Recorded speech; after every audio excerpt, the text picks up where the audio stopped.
એક એવી કંપની જેની માર્કેટ વેલ્યુ છે 3000 કરોડ રૂપિયા અને તેની સામે આરોપ લાગ્યો છે 15 લાખ કરોડના હિસાબમાં ગોટાળાનો. 15 લાખ કરોડ સામાન્ય વ્યક્તિ માનવામાં પણ ના આવે તેવો આ આંકડો છે. આખરે રાજેશ એક્સપોર્ટ સામે શું આરોપ લાગ્યા છે, સેબીએ શું મોટા ધડાકા કર્યા છે, તમામ વાત આજના વિડીયોમાં કરીએ.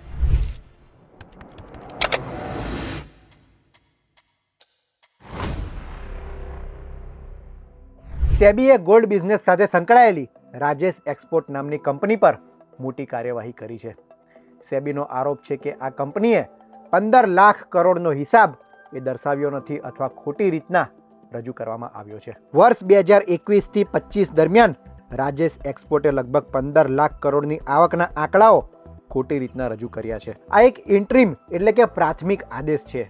સેબીએ અંતિમ આદેશ હજુ જાહેર કર્યો નથી, પરંતુ સેબીના પ્રાથમિક તારણોમાં જ ચોંકાવનારા ખુલાસો થયા છે. સવાલ એ છે કે આ ખેલ એ શરૂ કેવી રીતના થયો.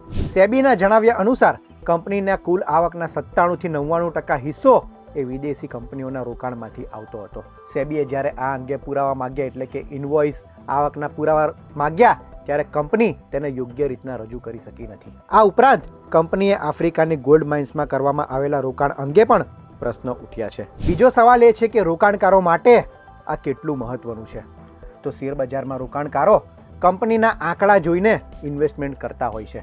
જો કોઈ કંપની કરોડો લાખો રૂપિયાનો બિઝનેસ બતાવે તો રોકાણકારોને લાગે છે કે કંપની ખૂબ જ મોટી અને મજબૂત છે. બેન્કો, મ્યુચ્યુઅલ ફંડ અને મોટી સંસ્થાઓ પણ આવા આંકડાના આધારે નિર્ણય લે છે. જો આ આંકડા સાચા ન હોય તો રોકાણકારોનો વિશ્વાસ તૂટે છે અને એટલા માટે જ સેબી આવા કેસોને ગંભીરતાથી લે છે.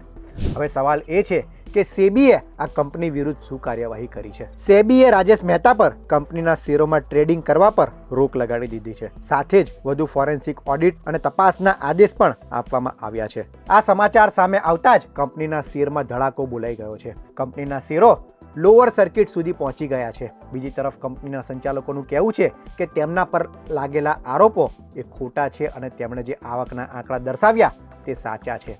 તે તપાસમાં પૂર્ણ સહયોગ આપશે અને ભવિષ્યમાં સાચું બહાર આવશે તેવી તેમણે વાત કરી છે. આ મામલે હાલ અંતિમ ચુકાદો નથી આવ્યો. સેબીએ રાજેશ એક્સપોર્ટ સામે ગંભીર આરોપો લગાડ્યા છે અને જો આ આરોપો સાચા સાબિત થાય તો ભારતીય શેર બજારમાં અત્યારના ઇતિહાસમાં સૌથી મોટું એકાઉન્ટિંગ ફ્રોડ સાબિત થાય છે. તમારું આ મામલે શું માનવું છે તેમને કોમેન્ટમાં જરૂર જણાવશો.